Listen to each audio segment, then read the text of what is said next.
adalah gembalaku, takkan kekurangan aku. Ia membaringkan aku di padang berumput. Saudara-saudari yang terkasih di dalam Kristus, selamat pagi. Salam jumpa lagi dalam Sabda Siap Saji. Sabtu 9 November 2024, Pesta Pemberkatan Gereja Basilik Lateran. Marilah kita berdoa dalam nama Bapa dan Putra dan Roh Kudus. Amin. Kota yang dipilih Tuhan menjadi kesayangan, mengumandangkan pujian teriring kesukaan, lantang merdu mewartakan Allah menyelamatkan. Turunlah Bapa Surgawi pada kenisah ini, kabulkanlah doa kami dengan sepenuh hati, curahkanlah berkat ilahi di seluruh muka bumi. Dengarkanlah umat-Mu ini yang mohon diberkati, agar dengan para suci kau perkenankan kami berarak dan memasuki kemuliaan abadi. Terpujilah Allah Bapa Pencipta yang kuasa, bersama Putra Ilahi yang bangkit dari mati, menganugerahkan rohnya untuk tinggal selamanya. Amin. Ya Allah, dari batu-batu hidup dan terpilih, Engkau telah menyiapkan tempat tinggal yang kekal bagi keagungan-Mu. Lipat gandakanlah di dalam gereja-Mu anugerah roh yang telah Engkau berikan, agar umat yang setia kepadamu senantiasa bertambah. Dengan pengantaran Yesus Kristus Putra-Mu, Tuhan kami yang bersama dengan Dikau dalam persatuan Roh Kudus, hidup dan berkuasa Allah sepanjang segala masa. Amin. Tuhan bersamamu dan bersama rohmu. Injil Yesus Kristus menurut Yohanes, dimuliakanlah Tuhan.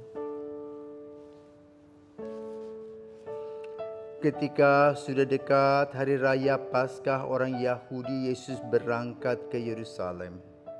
Dalam bait suci didapatinya pedagang-pedagang lembu, kambing domba, dan merpati, dan penukar-penukar uang duduk di situ. Maka Yesus membuat cambuk dari tali, lalu mengusir mereka semua dari bait suci dengan semua kambing domba dan lembu mereka. Uang para penukar dihamburkannya ke tanah dan meja-meja mereka dibalikkannya. Kepada pedagang-pedagang merpati ia berkata, "Ambil semuanya ini dari sini. Jangan kamu membuat rumah Bapakku menjadi tempat berjualan." Maka teringatlah murid-murid Yesus bahwa ada tertulis, "Cinta untuk rumahmu menghanguskan aku." Tetapi orang-orang Yahudi menantang Yesus, katanya, "Tanda apakah dapat engkau tunjukkan kepada kami bahwa engkau berhak bertindak demikian?" Jawab Yesus kepada mereka, "Rombaklah bait Allah ini, dan dalam 3 hari aku akan mendirikannya kembali." Lalu kata orang Yahudi kepadanya, 46 tahun orang mendirikan bait Allah ini, dan engkau dapat membangunnya dalam 3 hari. Tetapi yang dimaksudkan Yesus dengan bait Allah ialah tubuhnya sendiri. Sesudah Yesus bangkit dari antara orang mati, barulah teringat oleh murid-muridnya bahwa hal itu telah dikatakannya. Maka percayalah mereka akan kitab suci dan akan perkataan yang diucapkan Yesus. Demikianlah sabda Tuhan. Terpujilah Kristus. Selamat pagi Romo. Selamat pagi John Pada Doy. hari ini kita merayakan Pesta Pemberkatan Gereja Basilik Lateran. Saya ingin bertanya, untuk apa kita memperingati Pesta Pemberkatan Gereja Basilik Lateran itu? Selamat pagi John Doy dan para filsawan. Hari ini kita diajak oleh Injil untuk melihat kembali perilaku kita di dalam rumah Allah. Sejak zaman Sulaiman didirikan bait Allah. Dulu kan tidak, tabut perjanjian diangkut kemana-mana dalam perjalanan. Lalu di Yerusalem yang sekarang boleh katakan tembok ratapan itu dibangunlah oleh Raja Salomo. bait Allah yang luasnya luas biasa. Rasanya 1000 meter ya, luas. Di mana saat ini bait Allah itu ada di dalam bait Allah itu ada 2 masjid. Al-Aqsa dan Al-Ahram. Rasanya yang Al-Aqsa itu yang mempunyai kubah emas. Itulah sekarang menjadi boleh katakan ikonnya kota Yerusalem. Ya. Pada saat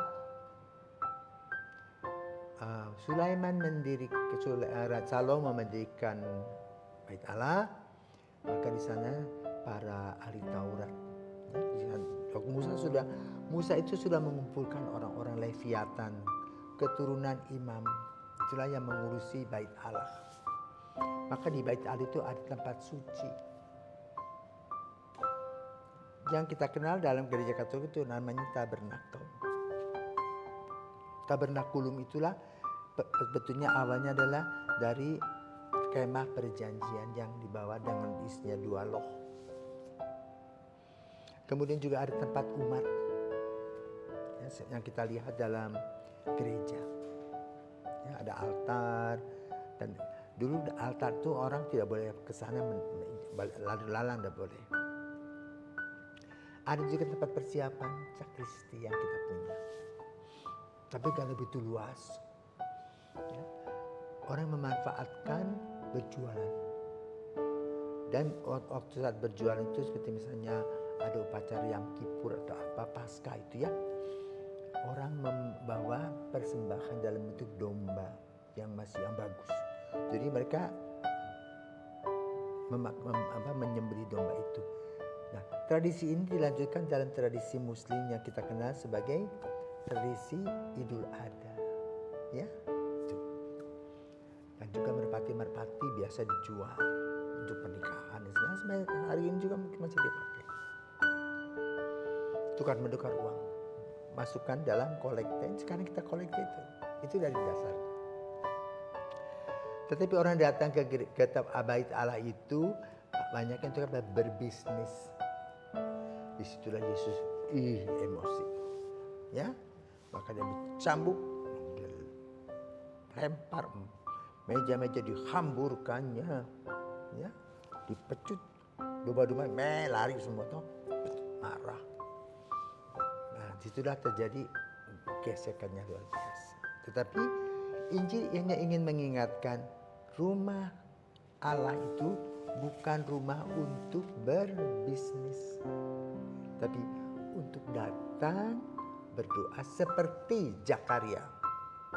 Ya, Zakaria itu seorang imam yang diundi dan harus mengadakan tapa, ya, tobat dan puasa, mendoakan seluruh umat Israel supaya mendapatkan damai sejahtera.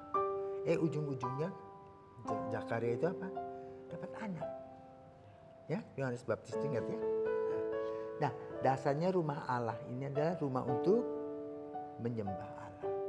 Tapi sering kita gunakan untuk berbisnis. Nah, tempat itu dibuat oleh Salomo agar umat itu bersatu, berkumpul, memuliakan nama Tuhan. Itu kuncinya. Ya, maka sekarang di mana-mana ada rumah Allah.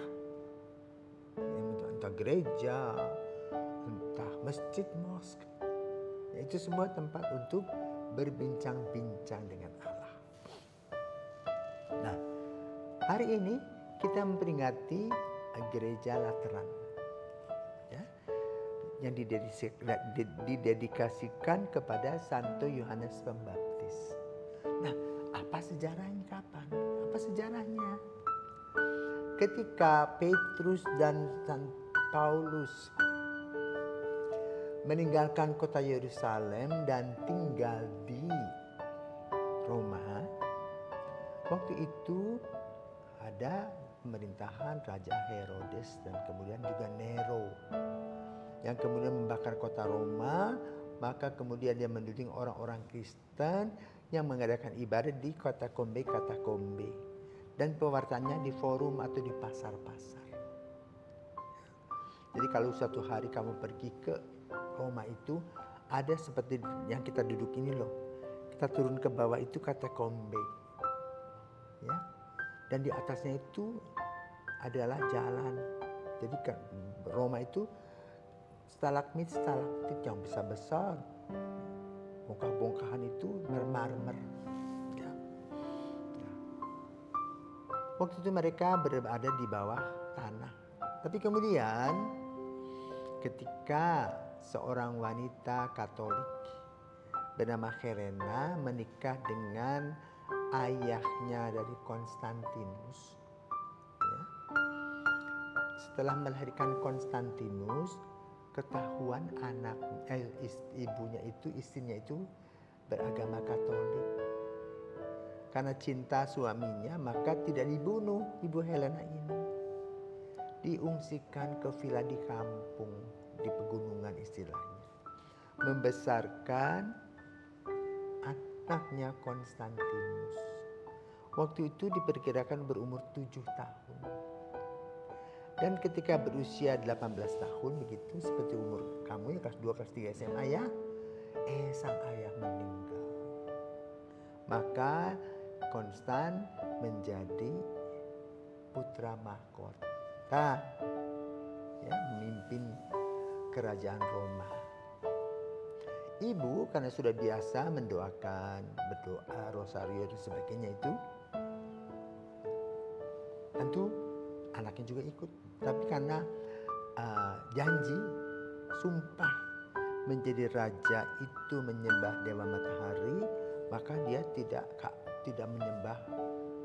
menyembah Kristus seperti ibunya. Nah, ibunya selalu datang membujuk artinya, ya, anaknya supaya mencari pusat kehidupan yang lebih afdol, yaitu Kristus. Tapi dia tidak mau. Nah, Ibu Helena ini selalu berkonsultasi dengan Paus Silvester yang pertama, Bapak rohaninya. Ya, jadi curhatlah sama pausnya itu. Lalu Konstan itu sakit-sakitan. Ternyata ketika kulitnya dicubit tidak sakit. Itu gejala-gejala sakit kusta. Nah, orang kusta sejak zaman Musa tidak boleh tinggal di istana, dia harus pergi ke sebuah lembah. Ya seperti misalnya kalau kita lembah itu sebenarnya lembah Karmel di sana, di Bedugul jauh kan, nggak boleh tinggal di dekat Denpasar. Ya tentu sedih hatinya. Nah lalu ibunya juga menangis dan berdoa. Lalu Paus mengatakan, kalau kamu nanti sembuh, apa yang akan kamu buat? Swear, dia bilang, aku janji.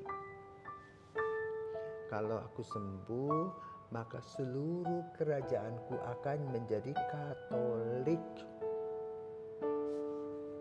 Nah rupanya Pausnya entah novena, entah doa bersama Ibu Helena itu, sembuh. Maka kemudian dia memproklamirkan bahwa kerajaannya beragama Katolik. Seluruh kaget loh. Bayangkan kerajaan itu dari benua Eropa sampai ke Timur Tengah itu. Wih, berapa banyak itu. Kedua, sebagai ucapan terima kasih maka Paus diberikan sebuah istana musim panas di kampung Lateran. Dan kemudian direnovasi. Lalu diberkati pada tahun 324. Tetapi kemudian terbakar dan sekitar abad ke-17 dirayakan tanggal 9 November, yaitu pada hari ini. Nah, apa yang menjadi ciri khas dari gereja Lateran yang didedikasikan kepada Yohanes Baptis?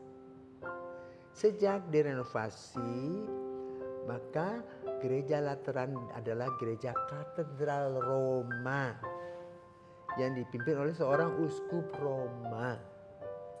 Itu Paus, ya, uskup Paus Silvester yang pertama.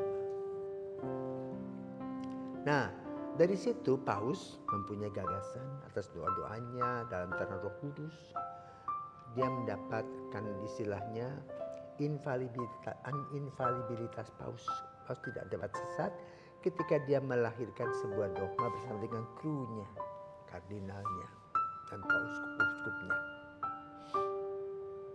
Seperti kita sekarang sinode itu loh, yang dihadiri 323 peserta, ya, yang terdiri dari uskup dan pastor, suster 275, sisanya awam.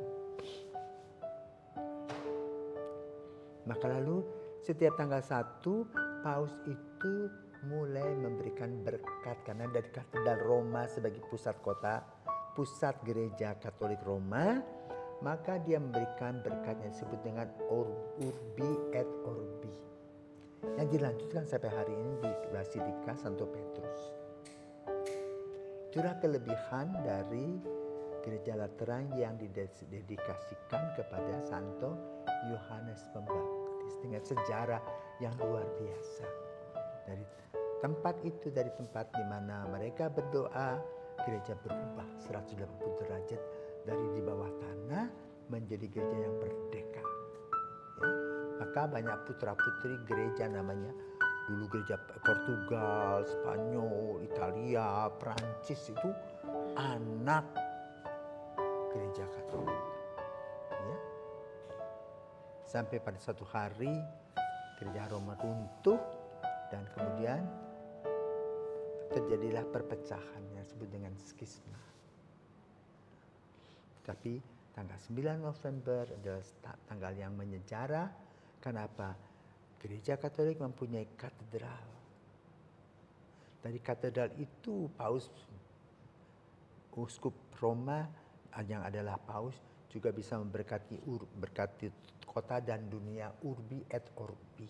Dan juga dia mempunyai infalibilitas Paus sampai hari ini dalam hierarki. Nah, itu saudara-saudara terkasih. Maka para uskup, ya, ketika mengadakan ad limina seperti besok nih loh, bulan Desember, malam Natal, akan dibuka tahun jubileum. Maka tugas kita kalau ke sana bukan hanya masuk di pintu yang dibuka di Holy Door di Basilika Santo Petrus, tetapi juga kita mesti pergi ke Basilika Santo Paulus, Santa Maria Maggiore, dan Lateran. Nah, di Lateran itu ada tangga yang disebut dengan Scala Santa. Ya. Dan tangga itu, kayu-kayu itu yang marmer itu diambil dari perjalanan Yesus disalib. Maka setiap kali kita ke sana, kita dengan berlutut dari bawah ke atas dengan bahasa rosario atau apa. Itu kekekasannya Basilika Lateran atau Santo Yohanes Pembaptis. Dan mempunyai ciri khas, dia mempunyai basilika yang paling tinggi. Ya. Seperti itulah. Jadi selamat pagi saudara terkasih, kita bersyukur untuk pertumbuhan dan perkembangan gereja secara hierarkis, di mana Roh Kudus menyerahkan atau memberikan hal-hal yang berbau materi kepada kita untuk kita kenang dan kita ingat, sambil merefleksikan diri dengan Injil yang dibacakan tadi, bahwa rumah Allah adalah kita yang dibaptis. Maka kita harus menjaganya dengan seluruh jiwa dan raga kita untuk persiapan suatu hari kita masuki pintu kudus. Ya, itu masuki surga itu digambarkan sebagai ada pintu dengan taman yang begitu indah, dan itulah kedamaian dan kebahagiaan kita. Selamat pagi, Tuhan memberkati.